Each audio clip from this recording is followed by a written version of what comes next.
মিথুন রাশির অধিপতি গ্রহ হলো বুধ। এই বুধ হলো গ্রহের দ্বারা শাসিত হন এবং তাদের দেবী দুর্গার পুজো করা উচিত, কারণ মিথুন রাশির মানুষেরা অধিষ্ঠাত্র। নমস্কার বন্ধুরা, অ্যাস্ট্রোলজি বাংলা চ্যানেলে আপনাদেরকে স্বাগত জানাই। আশা করি আপনারা ভালো আছেন, সুস্থ আছেন। আজকে কথা বলবো মিথুন রাশি।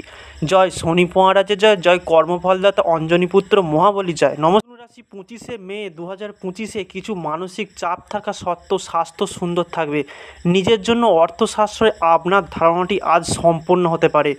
আজ আপনি যথাযথভাবে সংরক্ষণ করতে সক্ষম হবেন। পূর্বপুরুষের সম্পত্তির উত্তরাধিকার পাওয়ার খবর পুরো পরিবারকে খুশি করবে।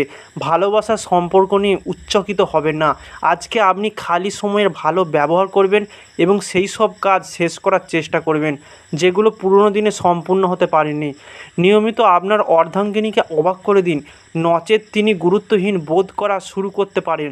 জীবনে আনন্দ জীবনের মানুষের সাথে নিয়ে চলার মধ্যে রয়েছে, আপনি আজ এটি স্পষ্টভাবে বুঝতে পারবেন। 25শে মের পর থেকে মিথুন রাশি প্রেম জীবনকে কৌতূহল দ্বারা পরিচালিত করবেন। অবিবাহিতরা উদ্দীপক কথোপকথনের মাধ্যমে আকর্ষণীয় সংযোগ খুঁজে পেতে পারে, তা সে ব্যক্তিগতভাবে হোক বা অনলাইন ফোরামে হোক। বিদ্যমান অংশীদারিত্ব তখনই সমৃদ্ধ হয় যখন আপনি খোলাখুলিভাবে আপনার চিন্তাভাবনা প্রকাশ করেন এবং কোনো বিচার ছাড়াই শোনেন, যা পারস্পরিক বোঝাপড়াকে আরও গভীর করে। আপনার সঙ্গীকে এমন চিন্তাশীল প্রশ্ন দিয়ে অবাক করে দিন যা আকর্ষণীয় আলোচনার সূত্রপাত করে। প্রশংসা বা অঙ্গভঙ্গির মতো ছোট ছোট প্রশংসার প্রদর্শন স্নেহকে শক্তিশালী করে। স্বাধীনতার সাথে ঐক্যের ভারসাম্য বজায় রেখে আপনার এবং তাদের চাহিদা উভয়কে সম্মান করুন।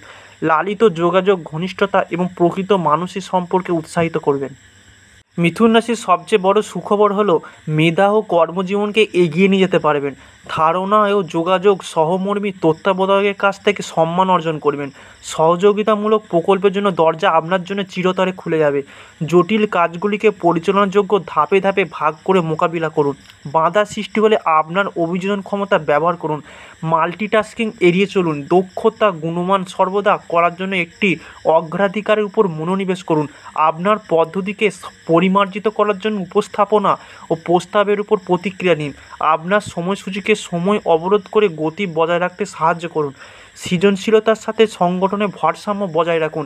আপনি পেশাদার প্রচেষ্টার অগ্রগতি অর্জন করতে সক্ষম হবেন। মিথুন রাশির নতুন যোগাযোগ ও আয়ের ক্ষেত্রে উদ্বেগের ক্ষেত্রে সুপ্রসন্ন হবে। বন্ধুর সঙ্গে আনন্দ বৃদ্ধি করতে পারবেন। মানসিক অবস্থা খুব একটা ভালো যাবেন না। সামান্য আর্থিক যোগাযোগ কর্মক্ষেত্রে দুশ্চিন্তা একটু বাড়বে। দেহ মনে অস্থিরতা আসবে।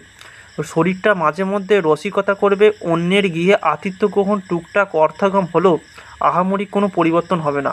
হওয়া কাজে বাধা, প্রয়োজনীয় কিছু অর্থ লাভে বাধা নেই। কোনো যোগাযোগে সাময়িক উৎসাহিত হবে। অর্থ কিংবা দ্রব্য ক্ষতি, শারীরিক অবস্থা অস্বস্তি সুযোগ হবে। কোথাও বেড়ানো, কোথাও ভ্রমণের পরিকল্পনা, সামান্য আর্থিক উন্নতি, কোনো বন্ধু কিংবা বয়স্কের দ্বারা উপকৃত হতে পারেন। বেকারদের কর্মলাভের পক্ষে অনুকূল সপ্তাহ। দৈহিক আমেজ নষ্ট, টুকটাক আঘাত এগুলি লেগেই থাকবে। কী করলে আপনারা একটু ভালো থাকবেন? একটা মহালক্ষ্মীর ফটো সংগ্রহ করুন। যে কোনো বৃহস্পতিবার থেকে পুজো শুরু করতে পারেন। পুজো বলতে প্রতিদিন স্নানের পর খেয়ে বা না খেয়ে দুটো ধূপকাঠি দিয়ে আরতি করে 3বার স্পর্শ দিয়ে প্রণাম করবেন। একটু জল মিষ্টি দেবেন। কাজটা করতে পারলে সার্বিক অশেষ কল্যাণ হবে।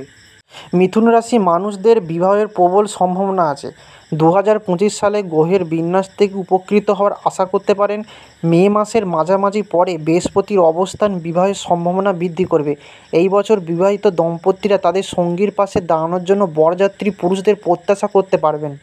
মিথুন রাশি কাদের সঙ্গে বিয়ে করতে চান? মিথুন রাশি মানুষেরা এমন একজন সঙ্গী চান যিনি তাদের সাথে থাকতে পারবেন। কুম্ভ তুলা মানুষের সাথে বিয়ে করতে